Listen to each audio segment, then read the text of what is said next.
الصلاة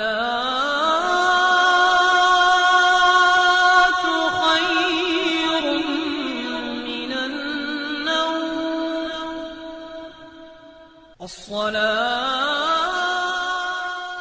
اعوذ باللہ من الشیطان الرجیم. بسم اللہ الرحمن الرحیم. السلام علیکم ورحمۃ اللہ وبرکاتہ. میرے عزیز بھائیو بہنوں اور بچوں، آقا کریم صلی اللہ علیہ وآلہ وسلم پر ایک بار درود پاک پڑھیں اور اس نیت کے ساتھ پڑھیں کہ اللہ تعالی ہم سب پہ ہمیشہ ہمیشہ اپنی رحمتیں نچھاور کرتا رہے. الصلاۃ والسلام علیک یا رسول اللہ، الصلاۃ والسلام علیک یا حبیب اللہ. کتنا میٹھا اور کتنا پیارا نام ہے ہمارے آقا دو جہاں صلی اللہ علیہ وآلہ وسلم کا. چلیں میرے عزیز بھائیوں بہنوں اور بچوں، آج کی اس ویڈیو میں میں آپ کو بیان کروں گا کہ کلیجی کھانا حرام ہے یا حلال ہے، اور اگر حلال ہے تو میرے اور آپ کے آقا کریم صلی اللہ علیہ وآلہ وسلم کلیجی کیوں نہیں کھاتے تھے. میرے عزیز بھائیوں بہنوں اور بچوں، اگر انسان احکام الہی اور سنت نبوی صلی اللہ علیہ وآلہ وسلم کے مطابق زندگی نہ گزارے تو انسان یقیناً جسمانی اور روحانی طور پر بیمار ہو جاتا ہے، کیونکہ اس جسم کو اللہ نے بنایا اور اس کو استعمال کرنے کے طریقے بھی اللہ تعالیٰ نے ہی بتائے ہیں. یاد رکھیے گا، کوئی بھی بیماری پریشانی اللہ کی طرف سے ہی آتی ہے اور ہر بیماری سے شفا بھی اللہ ہی دیتا ہے.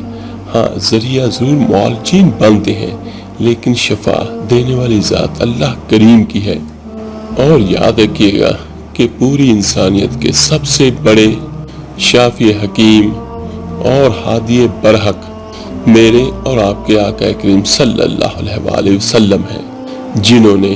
انسانی زندگی کے ہر پہلو سے اپنی امت کو آگاہ کیا. یہ دیکھیے کہ ہمارے ہاں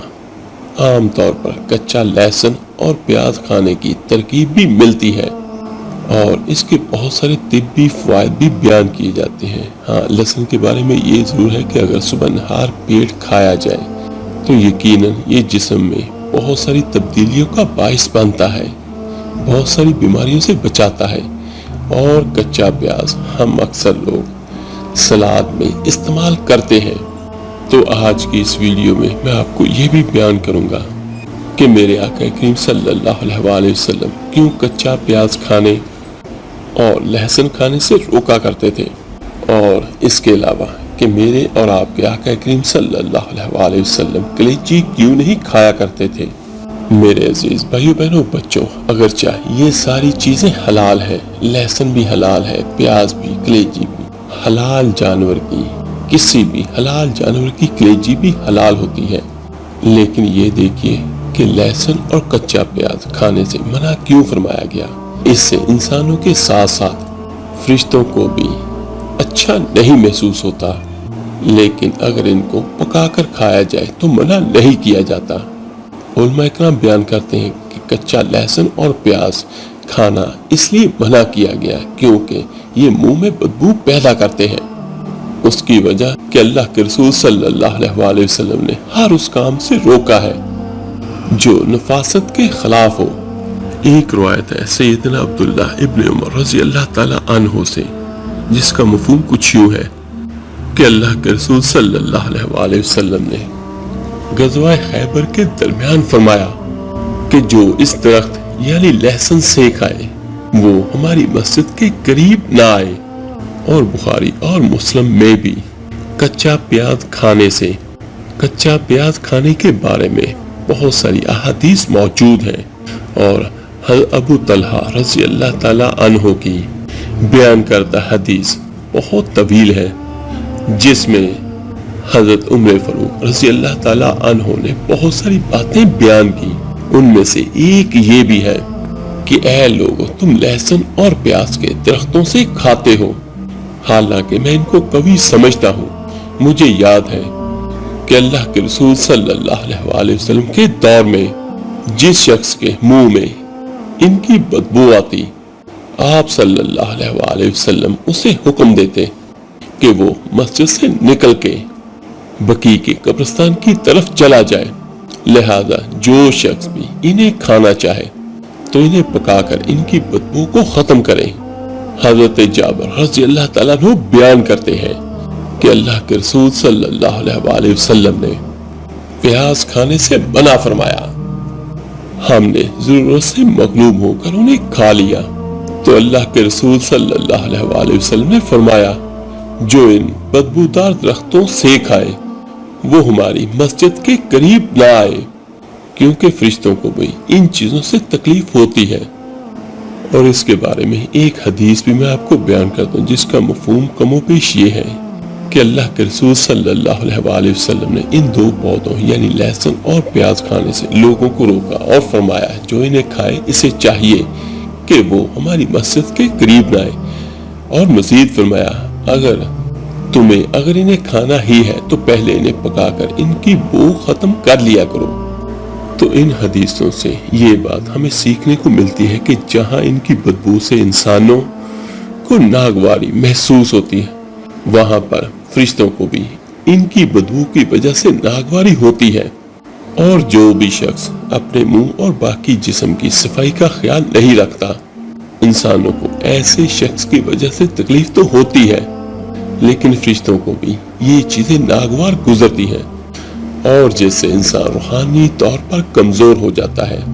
اور یہاں پر میں آپ کو ایک اور حدیث مبارکہ بیان کرتا ہوں جس کا مفہوم کو پیش یہ ہے کہ اللہ کے رسول صلی اللہ علیہ وآلہ وسلم نے فرمایا فرشتوں کی غذا وہ الفاظ ہیں اللہ کے کلام کے قرآن پاک کے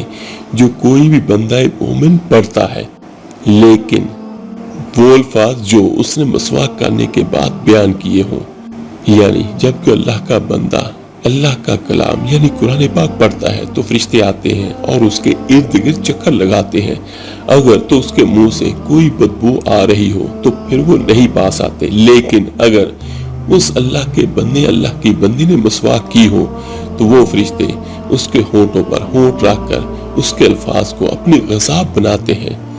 تو خاص طور پر یہ ان کے لیے سب سے بہتر ہے کہ وہ میرے بھائی بہنیں جو وظائف اور عملیات کرتے ہیں تو ایسی چیزوں سے بچیں جن سے کسی بھی قسم کی منہ میں بدبو پیدا ہو۔ اور یہ تو میں آپ کو اپنے ہر وظائف میں کہتا ہوں کہ جب بھی میرا کوئی بھائی بہن وظائف کرے اچھے طرح سے وضو کرے یا غسل کرے، کپڑے بھی اچھے ہوں، صاف ستھرے ہوں، جگہ بھی آپ کی پاک ہو، خوشبو کا استعمال کریں اور مسواک لازمی کیا کریں۔ اگر مسواک نہ ملے تو پھر ٹوتھ پیسٹ ہی کر لیا کریں اور اپنے منہ کو اچھی طرح سے صاف کریں۔ میں آپ کو وہ چیزیں بیان کرتا ہوں جس سے کسی بھی عمل اور وظائف کا رزلٹ بہت جلدی ہمیں مل جاتا ہے، اور پھر صفائی تو اسلام میں نصف ایمان ہے۔ تو یہ دیکھیے کہ جس بھائی یا بہن کے منہ سے بدبو آ رہی ہوگی انسان تو پریشان ہو گئی ہوگا، لیکن فرشتے بھی اس کے پاس نہیں آئیں گے۔ تو سب سے بہتر یہ ہے کہ ہمیں ان سبھی چیزوں سے گریز کرنا چاہیے، اور یہ بھی یاد رکھیں کہ میرے آقا کریم صلی اللہ علیہ وآلہ وسلم نے کس طرح ہمیں صفائی کا حکم دیا ہے۔ اور دوسری طرف کہ اللہ کے رسول صلی اللہ علیہ وآلہ وسلم کلیجی کیوں نہیں کھایا کرتے تھے، اس کی وجہ کہ کلیجی میں سے خون کی ایک ایسی مہک آتی ہے جسے عام زبان میں حمک کہتے ہیں، اور اس حمک کی وجہ سے کہ اللہ کے رسول صلی اللہ علیہ وآلہ وسلم کوشش کرتے تھے کہ اس کو نہ کھایا جائے۔ اللہ کے رسول صلی اللہ علیہ وآلہ وسلم کے کھانوں میں سادگی ہوا کرتی تھی، لیکن ساتھ ہی ساتھ نفاست بھی ہوتی تھی کہ اللہ کے رسول صلی اللہ علیہ وآلہ وسلم کے منہ مبارک سے کسی بھی قسم کی بدبو نہیں آیا کرتی تھی، بلکہ خوشبو ہی خوشبو ہوتی تھی۔ سبحان اللہ۔ اور اس کی ایک وجہ یہ بھی ہے کہ اللہ کے رسول صلی اللہ علیہ وآلہ وسلم کھانے کے بعد بھی منہ کو صاف کرتے اور خلال بھی کرتے تھے تاکہ دانتوں میں کوئی بھی چیز پھنسی نہ رہے۔ اور یہ بھی حقیقت ہے کہ مسواک آپ کثرت کے ساتھ کیا کرتے تھے، اور یہ بھی ایک حدیث مبارکہ صلی اللہ علیہ وآلہ وسلم ہمیں ملتی ہے جس کا مفہوم کچھ یوں ہے کہ وہ نماز جو مسواک کے ساتھ پڑھی جائے وہ دوسری نمازوں سے 80 گنا زیادہ درجہ رکھتی ہے۔ یعنی صرف اگر آپ نماز پڑھتے ہیں تو اگر آپ مسواک کر کے پڑھ لیں تو وہ دوسری نمازوں سے اس کا ثواب بہت زیادہ اللہ کی رحمت سے آپ کو ملے گا۔ تو کتنا خوبصورت آقا کریم صلی اللہ علیہ وآلہ وسلم نے ہمیں بیان کیا ہر چیز۔ مسواک ہم نے کرنی ہے اپنے لیے، اور اس کا ثواب بھی بہت زیادہ ہو گیا۔ مسواک کرنے سے ہماری صحت بھی اچھی رہتی ہے اور ہمارے منہ سے بدبو بھی ختم ہوتی ہے۔ اور یہ بھی دیکھیے کہ انسان کے جسموں میں جو سب سے اہم چیز ہوتی ہے وہ منہ ہوتی ہے۔ اور دوسرا یہ بھی یاد رکھیے گا کہ انسانی جسم کے اندر ہمارے منہ کے ذریعے سے ہی تھوک بھی جاتا رہتا ہے، اور وہ تمام تر جراثیم جو منہ کے اندر موجود ہوتے ہیں وہ کسی نہ کسی صورت میں انسانی جسم کے اندر داخل ہوتے رہتے ہیں۔ تو دیکھیے کہ اس وجہ سے اگر دانتوں کے درمیان منہ کے اندر کوئی چیز موجود ہوگی تو وہ اسی طرح جسم کے اندر جائے گی اور وہ زہر بن کر جسم کو نقصان پہنچائے گی۔ تو اس کا ایک تجربہ شدہ میں آپ کو بیان کرتا ہوں، وہ بات جو میرے خود تجربے میں بھی ہے۔ میرے مرحوم تایا جی اللہ تعالیٰ انہیں جنت الفردوس میں اعلیٰ درجات عطا فرمائے، بہت اچھے بندے تھے اور وہ بہت بڑے حکیم تھے۔ ایک بار ہم نے ان سے پوچھا کہ یہ منہ پہ جو دانے نکل آتے ہیں، پمپلز بھی جنہیں کہا جاتا ہے، تو اس کا کوئی حل، کوئی علاج؟ تو انہوں نے سب سے بہترین حل اس کا یہ بیان کیا کہ جب تم لوگ صبح نماز سے پہلے اٹھو تو کلی کرنے کے بغیر تھوڑا سا لب لگا کے اپنی انگلی پہ، تو ان چہرے پہ جہاں جہاں پمپلز نکلے ہیں، دانے نکلے ہیں، وہاں پہ لگا لیں۔ تو انشاءاللہ تعالیٰ جب ہمیں یاد آتا ہم یہ کرتے تو وہ دانے ختم ہو جاتے اور بغیر نشان چھوڑے ہوئے۔ یعنی یہ دیکھیے کہ منہ کے اندر کتنی تیزابیت یا کیا کچھ بن جاتا ہے، یہ وہ بہتر جانتے تھے کہ اس کی وجہ سے چہرے کے اوپر سکن پر نکلنے والے پمپل جو تھے وہ ختم ہو جاتے تھے۔ اور دوسری جانب اگر منہ میں کوئی چیز موجود رہے گی تو اس کی وجہ سے بدبو بھی پیدا ہوگی۔ تو جب ہم دانت نہیں صاف کرتے تو وہ بدبو دوسروں کی طرف بھی جاتی ہے اور وہ بھی ناگواری سی محسوس کرتے ہیں۔ تو دیکھیے کسی وجہ سے کہ حفظان صحت کے بارے میں اللہ کے رسول صلی اللہ علیہ وآلہ وسلم نے واضح طور پر فرما دیا، بیماری کے جراثیم کھانا کھاتے وقت بآسانی ہمارے جسم میں داخل ہو سکتے ہیں۔ اس میں کھانے کے علاوہ بھی ہمارے ہاتھوں کا کردار بھی بہت زیادہ ہے۔ تو یہ دیکھیے کہ صفائی کے حوالے سے اللہ کے رسول صلی اللہ علیہ وآلہ وسلم کا فرمان ہے، کھانے سے پہلے اور بعد میں ہاتھ دھونا برکت کا باعث ہے۔ اور یہ دیکھیے کہ یہاں تک کہ ہاتھ دھونے کو اللہ کے رسول صلی اللہ علیہ وآلہ وسلم نے اپنی سنت میں شامل فرمایا اور بتا دیا کہ ہاتھ دھویا کرو، اس سے صفائی کا عمل بہتر ہوتا ہے۔ اور کھانے سے قبل اگر ہاتھوں کو دھو کر ہم اس کو کسی چیز کے ساتھ صاف کرتے ہیں، یعنی ٹاول یا کسی کپڑے کے ساتھ، تو یہ دیکھیں کہ اس کپڑے کی وجہ سے یا اس ٹاول کی وجہ سے جراثیم دوبارہ ہاتھوں پہ لگ جاتے ہیں، کیونکہ یہ ضرور ممکن ہو سکتا ہے کہ جس کپڑے سے یا ٹاول سے ہم نے ہاتھ صاف کیے تو اس پہ پہلے سے جراثیم موجود ہوں اور وہ ہمارے ہاتھ صاف کرنے کی وجہ سے اور ہمارے ہاتھوں پر چمٹ جائے اور کھانے کے ساتھ ساتھ ہمارے جسم میں داخل ہو جائے۔ تو یہ دیکھیے کہ اسلام ہمیں کیا بیان کرتا ہے، کیا بتاتا ہے کہ کھانے سے قبل دھونے والے ہاتھوں کو کسی کپڑے سے صاف نہیں کرنا چاہیے۔ حضرت سیدنا عبداللہ بن عباس رضی اللہ تعالیٰ عنہ سے ایک حدیث مبارکہ مروی ہے جس کا مفہوم کچھ یوں ہے کہ اللہ کے رسول صلی اللہ علیہ وآلہ وسلم نے فرمایا، جب تم میں سے کوئی کھانا کھا لے تو اپنے ہاتھوں کو چاٹنے سے قبل نہ پہنچے، اور ان کا اپنا معمول بھی یہی تھا۔ اور یہ دیکھیے کھانے کے بعد بھی ہاتھوں کو ضرور دھونا چاہیے۔ اور اس کے بارے میں ایک حدیث مبارکہ بھی ہمیں ملتی ہے جس کا مفہوم کچھ یوں ہے کہ ارشاد نبوی صلی اللہ علیہ وآلہ وسلم ہے، اگر کسی شخص کے ہاتھ پر چکنائی لگی ہو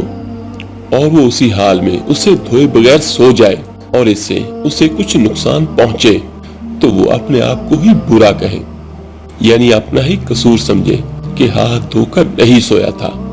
اور یہ دیکھیے کہ اللہ کے رسول صلی اللہ علیہ وآلہ وسلم نے برتن میں سانس لینے سے منع فرمایا۔ اور یہ دیکھیے کہ اسلام ہمیں کیا بیان کرتا ہے کہ اگر رات کو کوئی ایسا کھانے پینے کا برتن ہے تو اس کو ڈھانپ کے رکھیں، اس کو کھلا نہ چھوڑیں۔ اور یہ دیکھیے کہ کوئی بھی کھانا یا پینا آپ پانی پیتے ہیں تو اس میں سانس لینے سے منع فرمایا گیا ہے، کیونکہ اس کی وجہ یہ ہے کہ اس میں جراثیم جانے کا اندیشہ ہوتا ہے، کیونکہ اس کی ایک وجہ یہ بھی ہے کہ اگر ایک بندہ بیمار نہیں ہے لیکن کوئی ایسا بندہ جو بیمار ہو وہ پانی پیے اور پانی پینے کے ساتھ اس پانی پینے والے برتن میں سانس لے اور اس کی وجہ بعد میں کوئی ایسا بندہ پیے جو صحت مند ہو تو وہ جراثیم اس کی جسم میں چلے جائیں تو یہ نقصان دہ ہوگا۔ اللہ کے رسول صلی اللہ علیہ وآلہ وسلم کا فرمان ہے جس کا مفہوم کچھ یوں ہے۔ حضرت عبداللہ بن ابی قتادہ رضی اللہ تعالیٰ عنہ اپنے والد سے روایت کرتے ہیں کہ اللہ کے رسول صلی اللہ علیہ وآلہ وسلم نے فرمایا، جب تم میں سے کوئی پانی پیے تو برتن میں سانس نہ لے۔ اور سیدنا ابن عباس رضی اللہ تعالیٰ عنہ سے روایت ہے کہ اللہ کے رسول صلی اللہ علیہ وآلہ وسلم نے برتن میں سانس لینے سے اور اس میں پھونکنے سے منع فرمایا ہے۔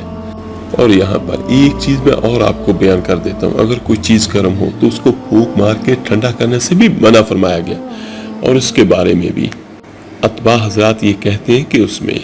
جراثیم جانے کا اندیشہ ہوتا ہے۔ تو دیکھیے کہ اسلام نے ہمیں دین کے ساتھ ساتھ دنیا کے بھی ہر چیز کے بارے میں ہماری تعلیم فرمائی۔ تو بہرکیف ان ساری چیزوں کا لب لباب یہ ہے کہ ہمارے نبی دو جہاں صلی اللہ علیہ وآلہ وسلم ایسی چیزیں استعمال نہیں کرتے تھے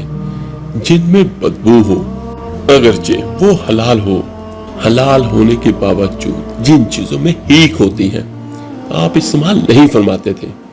اور اسی طرح کلیجی کے بارے میں بھی ہمیں جو تاریخ بیان کرتی ہے کہ اللہ کے رسول صلی اللہ علیہ وآلہ وسلم نہیں کھاتے تھے، اس کی وجہ کہ کلیجی خون سے بنی ہوئی چیز ہے اور اس میں ہیک ہوتی ہے، لیکن دیکھیے حلال ہے، ہر بندہ کھا سکتا ہے، لیکن ہمارے نبی دو جہاں صلی اللہ علیہ وآلہ وسلم نے نہیں کھائی۔ تو یہ چیزیں میں نے وہ آپ کو بیان کی ہیں جو ہمارا اسلام ہمیں سکھلاتا ہے،